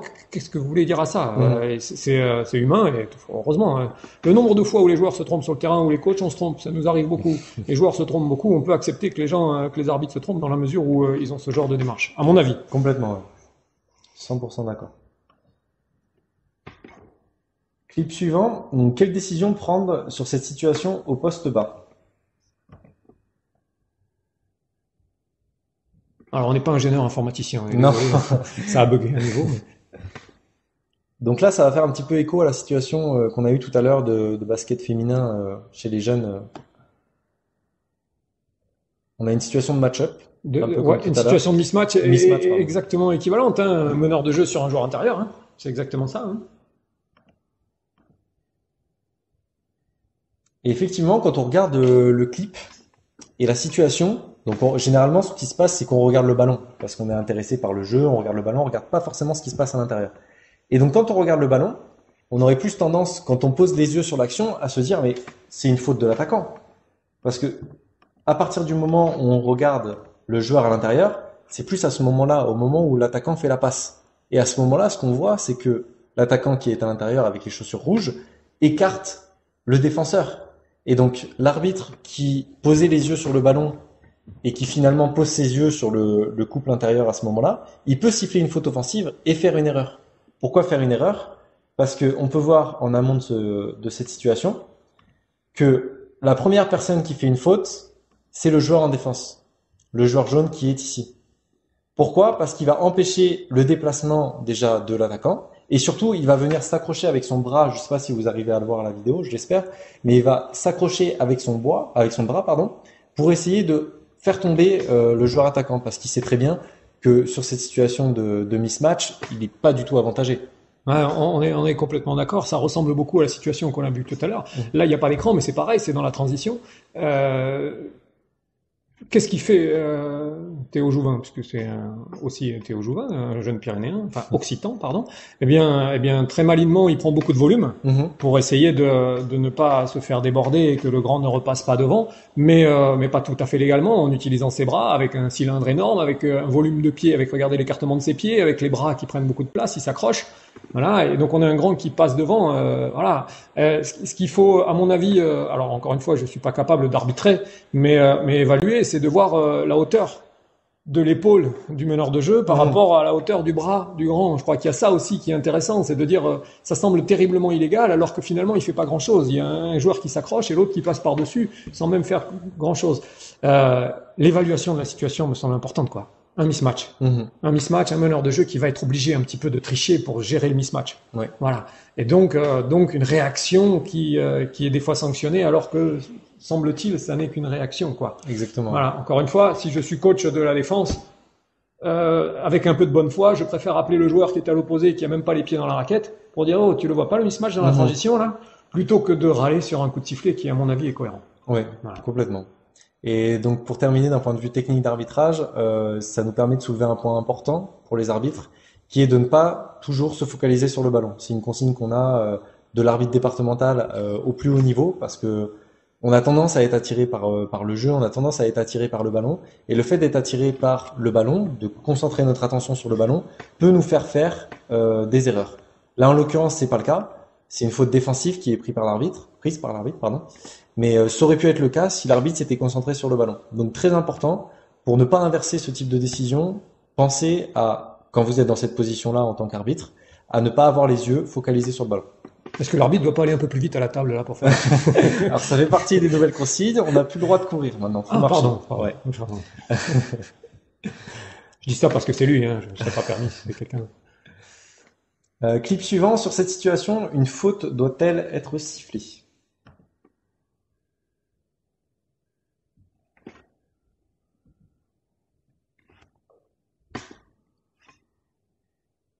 Donc ça, c'est des situations qui arrivent assez souvent parce qu'on a un joueur qui finalement vient poser un écran, le pose pas vraiment, est dans une situation un peu entre les deux. Et d'un point de vue technique, qu'est-ce que t'en penses du coup? Alors c'est une situation dont on a beaucoup débattu tous les deux, hein, voilà, parce que ce qui me dérange beaucoup en fait, c'est de dire on sanctionne la mauvaise défense sur l'écran. Mais quand même, l'écran il arrive un peu tard. Avant ça, on a un joueur qui fait un espèce de corps obstacle mobile. Je sais pas où ça existe ça, mais pas dans notre activité en tout cas. Donc forcément, alors oui, le défenseur il en fait des caisses. Évidemment qu'il en fait des caisses, mais on a quand même aussi un attaquant qui fait quelque chose qui est pas tout à fait légal. Et l'écran il est posé très tard. Avant ça, il se déplace pour le déranger. Enfin moi, coach de l'attaque, bon. Je suis content, on a une faute. Mais coach de la défense, je dis mais oh les gars, si on doit défendre un écran, ça serait bien qu'il soit légal, fixe et qu'on puisse se préparer à le défendre. Là, alors je vois pas bien quel est le projet défensif parce qu'on voit le numéro 0 qui est dans la raquette, c'est 0, hein, qui est dans la raquette. Je pense que lui, il était sur une transition défensive et il s'est mis dans la raquette, voilà, et il était pas prêt à ce que son joueur pose un écran. Vous voyez, en aucun cas il met un écran. Et donc bon, et encore une fois, il en fait des caisses le meneur de jeu en défense. Mais il y a pas d'écran. Il fait comment pour passer? Voilà. Et puis une fois qu'il veut passer, il y a un écran. C'est ça. Me semble-t-il, pour moi, ça mériterait, en tout cas, coach des Verts, je dirais, prends rien quoi. Alors c'est sûr que là, il s'accroche pour l'empêcher de rouler. Ah oui, mais bon, il s'active un peu tard, l'attaquant, quand même, hein. Avant ça, il se balade sur le terrain, quoi. Voilà. Donc, moi, c'est une situation qui m'a dérangé quand on en a parlé et, j'invite tout le monde à en parler si vous voulez. Vraiment, on sanctionne un écran, mais avant ça, on a quand même un joueur, voilà. Alors, c'est difficile à arbitrer. Je sais pas comment on peut dire, sors de là. C'est dur par la parole potentiellement. Après, l'arbitre là est quand même placé assez loin, donc c'est un peu compliqué de communiquer directement avec l'attaquant. Effectivement, l'attaquant fait corps obstacle, comme tu l'as dit. Le problème, c'est que l'attaquant est intelligent, c'est-à-dire qu'il fait corps obstacle, mais pas de façon illégale. d'un point de vue réglementaire, il se déplace, il a même les bras en l'air pour montrer un petit peu, regardez, je fais pas faute, je me déplace simplement sur le terrain, et il a le droit de se déplacer sur le terrain. Le meneur de jeu qui défend en vert, lui, il essaye de jouer intelligemment le coup en disant, bah, moi j'essaye d'aller vers mon joueur et on m'empêche d'y aller sans poser un écran. Donc c'est très, à mon sens, hein, c'est très complexe à arbitrer parce que là, si l'arbitre siffle une faute offensive, c'est sévère quand même. Bien C'est sûr. sévère de siffler une faute Bien offensive pour un joueur qui se déplace avec les bras en l'air. En même temps, c'est sévère de siffler une faute défensive aussi parce que pour le moment, le défenseur il cherche juste à se rapprocher de son joueur. Il ne commet pas de mouvement illégal. Bon, même si encore une fois, il abuse dans sa réaction, le défenseur vert. Moi, si je suis coach des Verts, la première question que je pose à l'arbitre, c'est comment je fais pour défendre là. Mhm. Voilà. Et quelle réponse tu nous donnes? Eh ben, ça tombe bien qu'on n'ait pas à se mêler des points techniques parce que c'est très compliqué de répondre à cette question. Comment on fait pour défendre? Moi, je trouve ça intelligemment joué de la part de l'attaquant. Je pense que d'un point de vue technique, est-ce qu'il n'aurait pas pu éviter ou du moins passer en dessous du corps obstacle? Je pense que alors, pour avoir arbitré le match, je sais que c'était un meneur en plus qui était très rapide sur ses appuis latéraux. J'imagine qu'un appui vers la droite puis un appui vers la gauche pour esquiver l'attaquant, contourner, ça aurait pu être envisageable. Là, il préfère le jouer autrement. Bon, après, c'est difficile parce que le fait de contourner le corps obstacle va potentiellement lui donner un peu de retard sur l'attaquant si l'attaquant joue bien la situation. Ça devient donc un écran mobile. Voilà, ça devient donc un écran mobile. C'est très complexe. Voilà. C'est très complexe et finalement, à mon sens, et j'ai arbitré sur cette situation-là et je suis plutôt d'accord pour le coup avec la décision qui est prise, c'est que, à mon sens, la seule évidence ici, dans ce clip, ça reste la tricherie du défenseur que là on voit à l'écran, qui s'accroche à l'attaquant poseur d'écran. Parce que même si voilà, on a une situation un petit peu grise qui nous amène jusqu'ici, on n'a pas de choses réellement évidentes jusqu'à ce contact illégal là. Donc effectivement, si tu avais été coach des Verts, t'aurais râlé un peu. Mais moi, en tant qu'arbitre, je vois difficilement comment on peut sanctionner avant l'attaquant pour ce qu'il a fait. Ah, Fabien. Oui, il y a quelques petites C'est à ton tour d'avoir un micro qui fonctionne pas. Quelques petites remarques qui viennent de Facebook. Allons-y. Facebook est toujours un pourvoyeur de bonnes remarques. Alors la première question, c'est comment prévenir le défenseur pour éviter de jouer à ce petit jeu. Et la deuxième question, c'est comment arbitrer ces différences de gabarit entre un petit joueur, un arrière en l'occurrence, et un poste 4-5 qui pose l'écran.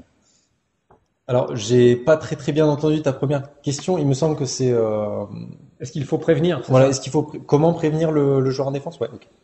Alors effectivement, comme je l'ai dit un petit peu tout à l'heure, c'est un peu compliqué de prévenir le joueur en défense ou du moins d'avoir une communication orale avec que ce soit l'attaquant ou le défenseur parce que l'arbitre est assez loin.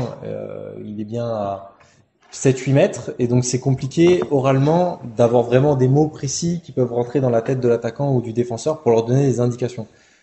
Par contre, ce qu'il peut faire l'arbitre, c'est éventuellement se rapprocher un petit peu plus. Là, j'ai pas parlé du placement, mais d'un point de vue technique d'arbitrage, il peut se rapprocher un petit peu plus pour mieux gérer cette situation d'écran. Et en se rapprochant un petit peu plus et potentiellement en accompagnement avec la voix, avec quelques mots pour donner des indicateurs, il montrera de la présence, ce qu'on appelle de la présence en tant qu'arbitre. Et le fait pour l'attaquant ou le défenseur d'entendre cette présence, ok, il y a l'arbitre qui est dans le coin, on est surveillé, va peut-être faire qu'ils ne vont pas avoir ces comportements-là. Donc c'est peut-être ça qui nous permettrait d'éviter ce type de situation. Et pour répondre à la deuxième question qui est comment arbitrer cette différence de gabarit, c'est toujours très complexe. C'est toujours très complexe parce que un contact qu'il va y avoir entre deux grands de 2 mètres et de 120 kilos, ce contact-là, il peut être le même avec un petit d'1m70 et 50 kilos, et pour autant il sera jugé différemment. C'est-à-dire qu'il sera légal entre les deux grands, et il sera peut-être pas légal entre le petit et le grand. C'est toujours très complexe, et je pense qu'il faut en revenir d'une part au règlement, et aussi au bon sens, un peu comme on l'a vu tout à l'heure sur les clips où il y avait un mismatch assez important. Faut faire preuve de bon sens, et faut essayer d'analyser dans cette situation-là qui a l'avantage. L'avantage, si c'est à l'attaquant qui fait 2m10, 120 kg, qu'il est à l'intérieur, et que le défenseur il fait 1m70, 50 kg, bah ça va être un peu, comment dire, compliqué. Faut vraiment bien choisir ses termes parce que ça peut ça peut vite devenir sujet à contestation. Mais faut être logique c'est très compliqué de siffler une faute offensive à quelqu'un qui a déjà naturellement l'avantage physique. C'est-à-dire que s'il a l'avantage physique, il va pas donner un gros coup d'épaule comme il donnerait à un gros intérieur. Il va peut-être simplement avoir à lever les bras et à utiliser un petit peu son corps. Et donc même si la réaction du défenseur, qui forcément est beaucoup moins lourd en termes de kilos, etc., même si la réaction elle est impressionnante, il tombe par terre ou il se fait bousculer, et ben finalement elle est peut-être pas forcément illégale d'un point de vue de l'attaquant. Ce sera peut-être pas forcément illégal d'utiliser son physique, parce que si on remet dans le contexte où il est face à un autre intérieur, exactement le même contact ne sera pas sanctionné. Donc est-ce que là on doit le sanctionner parce que le défenseur est plus petit? Je pense pas que ça aille dans le sens du jeu de récompenser la défense parce qu'il y a un meneur d'1m70, voilà, il y a un rapport de force complètement déséquilibré. Donc voilà, je pense que c'est un peu la conclusion de plusieurs clips. Faut prendre en compte le contexte en tant qu'arbitre et bien analyser ces rapports de force et ces mismatchs. Parfait, merci. Je vous laisse poursuivre et peut-être accélérer un petit peu vos dernières diapos. Ça marche. On a jusqu'à 22h. Il nous reste 2 diapos, ça devrait aller assez vite. Donc dans cette situation, au poste bas, le défenseur devait-il être sanctionné?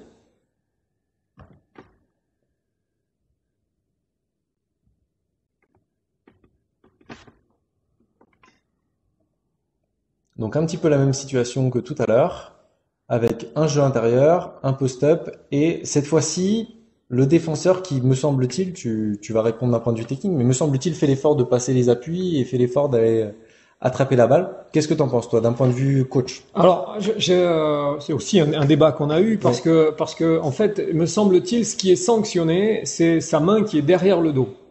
Voilà. Et ça, c'est une question que je voudrais poser à tout le monde, hein, aux arbitres, mais pas qu'aux arbitres, à tout le monde. En fait, si je comprends bien, ce qui est sanctionné, c'est sa main gauche qui est derrière le dos du défenseur. Voilà, c'est ça. Hein, c'est ça, là. On la voit un petit peu avec quelques pixels ici. Et en fait, ma question est simple. S'il la met pas là, où est-ce qu'il la met? Alors, on en avait déjà discuté. Accrocher, c'est différent. Tenir, c'est différent. Mais s'il met pas sa main ici, où est-ce qu'il la met? Dans sa poche? Ça semble difficile en termes de biomécanique. Enfin, voilà, on est conçu comme ça. Et voilà, c'est une question que moi, en tout cas, si je coach la défense et si l'arbitre vient me dire je sanctionne la main derrière, on est d'accord. Ok. Mais s'il la met pas là, où est-ce qu'il la met? Dans cette situation-là. Ça nous permet d'aborder un point très important pour les arbitres, qui est de choisir ses mots et de choisir ses justifications. Parce que si je viens effectivement vers toi, je siffle la faute, disons. Je viens vers toi et je te dis, il avait le bras placé à cet endroit-là, il avait le bras dans le dos de l'attaquant, donc je sanctionne une faute défensive. Là, tu vas rentrer dans la brèche et tu vas me mettre en difficulté parce que ça va être compliqué pour moi dans le feu de l'action avec l'intensité du match, etc. de dire biomécaniquement il peut avoir la main autre part. Enfin bref. Si l'arbitre se contente de rester sur des faits et explique simplement avec des mots basiques à l'arbitre, au coach, ce qu'il a vu et pourquoi il sanctionne. Donc si cette fois-ci je viens vers toi en disant j'ai sifflé faute parce qu'il a accroché l'attaquant et que de par ce contact, l'attaquant ne peut pas attraper le ballon. Ça devient plus difficile pour le coach. Absolument rien à réclamer. Voilà, bien évidemment. Mais encore une fois, j'insiste et je suis complètement d'accord avec toi, le choix des mots, parce que on n'est pas là pour évaluer, en tout cas, dans cette situation-là, je peux pas dire à l'arbitre, tu te trompes. Voilà. Par contre, s'il vient me dire, je sanctionne la main derrière, ok, réponds-moi à la question, mais où est-ce qu'il met sa main s'il la met pas là? D'autant plus que peut-être que le coach, avec l'angle qu'il a, n'a même pas vu que le joueur était accroché. Donc s'il voit simplement un bras dans le dos de l'attaquant et qu'il y a une faute qui est sanctionnée, l'importance des mots, ça va être que l'arbitre, il va aller justifier ça au coach en disant, peut-être que vous l'avez pas vu, mais il accroche au niveau du bassin et c'est une faute qu'on se doit de sanctionner. Voilà. On passe au dernier clip. Donc, le joueur bleu numéro 9 commet une faute offensive lorsqu'il fait corps obstacle. Donc, moi, j'aurais rien pris sur la situation d'avant. T'aurais rien pris? J'aurais rien pris. On laisse jouer. Interception et c'est gagné. Donc là, sur cette situation, est-ce que le numéro 9 blanc commet une faute offensive, donc en faisant corps obstacle?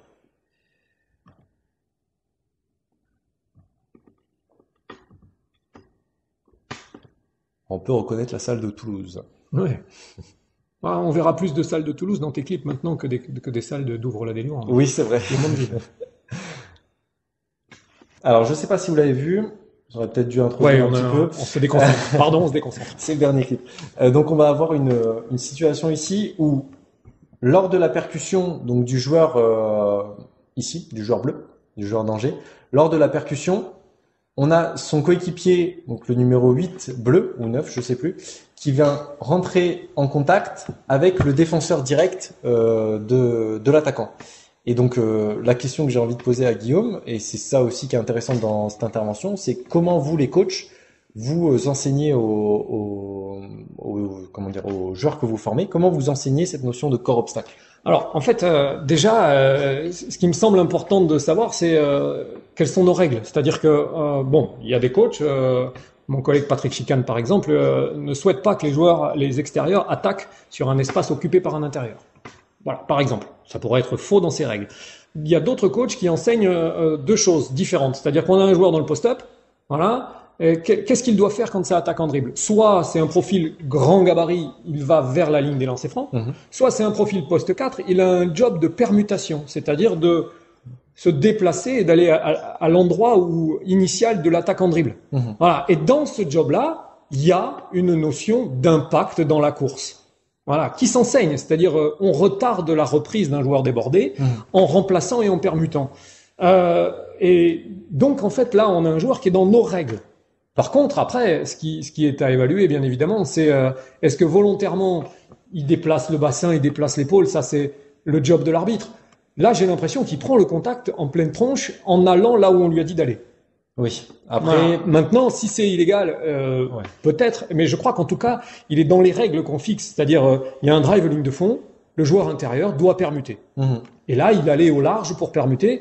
Et si de temps en temps, il prend le joueur débordé de face, eh bien, il aura donné un avantage dans nos règles à son coéquipier, et ça sera très bien joué. Complètement, ouais. C'est très important pour nous, les arbitres, de bien juger ce type de situation, car comme vient de le dire Guillaume, ça peut donner une situation d'avantage considérable pour l'attaquant. Notamment par la situation de mismatch où l'attaquant qui était un meneur se retrouve à attaquer sur un intérieur et donc de par sa vitesse peut avoir un avantage considérable.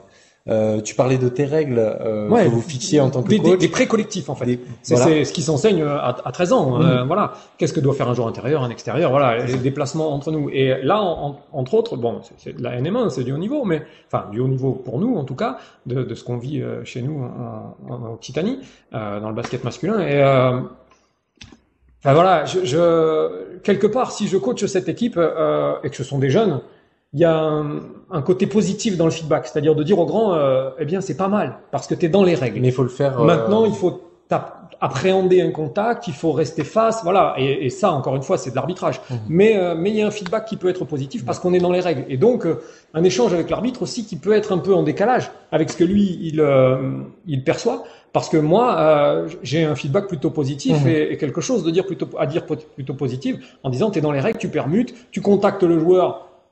C'est ce qu'on veut, voilà, pour les obliger peut-être à changer.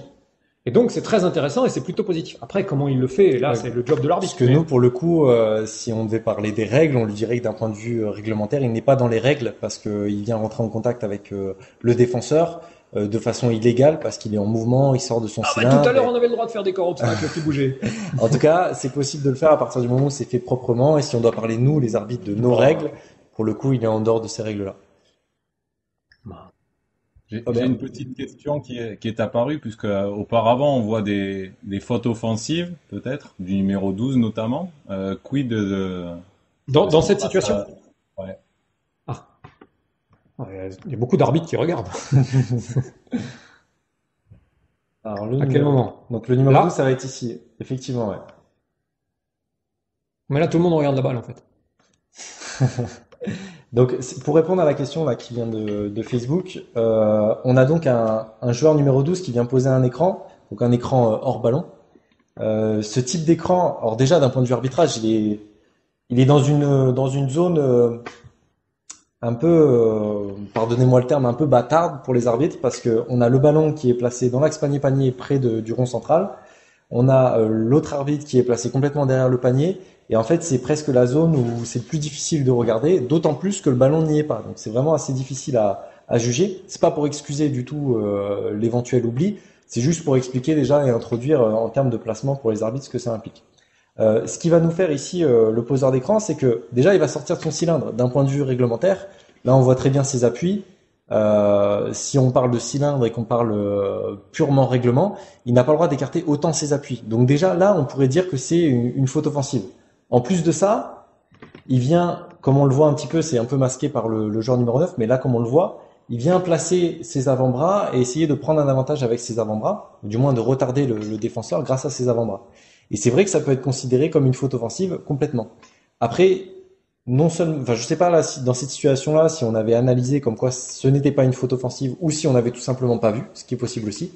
Mais c'est plutôt acceptable dans le sens où le potentiel désavantage du défenseur n'est pas trop considérable. Voilà, on n'a pas le ballon qui arrive directement, enfin on sent pas que le ballon va arriver directement sur le joueur numéro 9 qui bénéficie de l'écran non porteur. On sent pas que le défenseur est considérablement gêné, qu'il arrive à 5 mètres d'écart de son adversaire direct. Donc certes, il n'est pas très légal l'écran. Après, il faut prendre en compte le contexte et il faut prendre en compte les conséquences de cet acte et de se dire ok, peut-être qu'on a décidé de le laisser jouer ou peut-être qu'on l'a pas vu. Ce qui est sûr, c'est que heureusement, ça n'a pas de conséquences. Et que finalement, l'attaquant qui bénéficie de cet écran-là ne se sert même pas de cet avantage. Alors moi, je suis plutôt embêté avec cette situation parce que d'abord, dans les apprentissages, on demande au joueur de réajuster son écran en fonction de l'espace où passe le défenseur. Donc, avoir un travail d'appui pour se mettre face. Donc là, il le fait pas. Mais surtout, si le ballon revient dans les mains du piqueur, là, si au lieu de renverser le numéro 10, il lui redonne, on a un joueur dans la raquette qui est obligé de rester plus longtemps pour protéger la descente du 8, et là on a le numéro 12 qui est tout seul pour tirer. Et c'est un problème, à mon avis. Et heureusement qu'il renverse mécaniquement là le joueur, parce que sinon, de cette faute offensive, on a direct une conséquence avec un tir ouvert. Très honnêtement, nous, coach, dans plein de moments, on s'attend au renversement, on regarde très peu le backpick, et une fois sur deux, s'il y a un coup de sifflet ici, on va regarder notre banc, on va dire qu'est-ce qu'il a fait? Oui, voilà, c'est ça. Voilà, parce qu'on est on est dans la continuité de la forme. Mais je crois que cette question elle est plutôt intéressante parce que justement, si le ballon n'est pas renversé, il est renvoyé de suite au piqueur. Voilà, on a un grand là dans la raquette, un joueur dans la raquette qui est obligé de rester un peu plus longtemps parce que l'écran, le joueur, il est embarqué par l'écran. Donc oui, il y a faute offensive et en tout cas pour moi, si je coach l'attaque et que je vois ça, je demande à ce qu'on renverse et on met un panier à 3 points grâce à notre faute offensive. On tire un avantage de cette situation. Exactement. Ouais. Et donc pour conclure un petit peu d'un point de vue arbitrage, effectivement, comme je disais, il sort ses appuis, ce qui fait c'est pas forcément légal. Heureusement, dans ces situations-là, ça n'a pas d'incidence directe.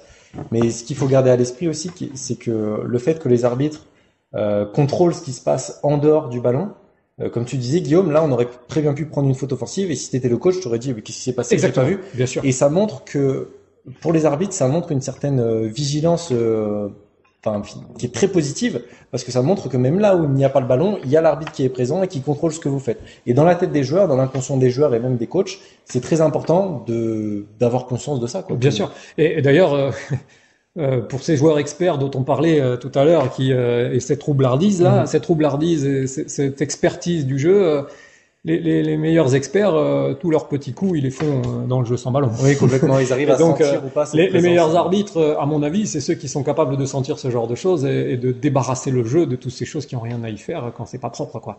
Voilà, à mon avis. Voilà. Et c'est ce qui rend le jeu un peu plus agréable quand il n'y a pas toutes ces choses qui peuvent faire partir dans tous les sens, quoi. Exactement. Merci. Ben, je vais vous laisser conclure. Oui. Parce que vous arrivez au bout. C'est ça, exactement. Donc en conclusion, on peut remarquer qu'il y a un décalage inévitable finalement entre les préoccupations, les objectifs des coachs et joueurs et les préoccupations, objectifs des arbitres, ce qui peut nous amener à des situations d'échange un petit peu compliquées parce que forcément les enjeux ne sont pas les mêmes. Je pense, et c'est un petit peu ça qu'on essayait de faire passer à travers cette intervention, c'est qu'il y a des enseignements qui sont à prendre des deux côtés, parce que c'est très important, comme on l'a vu d'un point de vue arbitre, c'est très important d'avoir techniquement, cette vision ou cette analyse, de se dire là il y a mismatch, donc il y a toutes ces possibilités derrière qui en découlent, parce que ça nous rend plus performants en tant qu'arbitre. Et du côté des coachs, je pense que c'est la même chose, le fait de connaître un petit peu mieux le fonctionnement des arbitres. Ce qui est important, me semble-t-il, c'est que les arbitres connaissent un peu plus le jeu, notamment les choix tactiques et ce genre de choses et leurs conséquences. ce qui peut arriver. Et à l'inverse, on peut pas être coach sans connaître le règlement. Voilà, et sans savoir ce qu'on demande aux arbitres. On peut pas partager le même terrain sans avoir le même niveau de connaissance, à mon avis. Que ce soit du règlement ou en tout cas des bases tactiques qui font qu'on sait un peu ce qui va se passer. Et ce qui me semble important aussi, et pour revenir à la vidéo de tout à l'heure de l'échange dans le jugement, je crois qu'il y a une notion de jugement qu'il faut complètement enlever dans nos rapports. En tout cas, me semble-t-il, et une notion de condescendance. On est sur le même terrain. On est tous acteurs du jeu et je crois que voilà, c'est important. Mais ce qui me semble aussi important, c'est le travail. Voilà, et j'encourage autant les coachs que les arbitres à travailler. Et c'est ce qui fait que ça se passera bien mieux encore. Voilà. Et ben, je pense qu'on fera pas mieux comme mot de la fin. Merci beaucoup. Merci Fabien, merci. Hugo et Guillaume pour la qualité de cette intervention. Et puis on va se retrouver mardi pour une intervention avec Sylvie Gruzinski sur le perfectionnement des joueurs arrière. Et ensuite une deuxième intervention jeudi à 18h, plutôt à destination des officiels sur la préparation d'une rencontre avec Thibaut et Thierry Gache. Voilà, donc on vous souhaite une bonne soirée. Merci encore à vous. Bonne soirée, merci. Au revoir, à bientôt.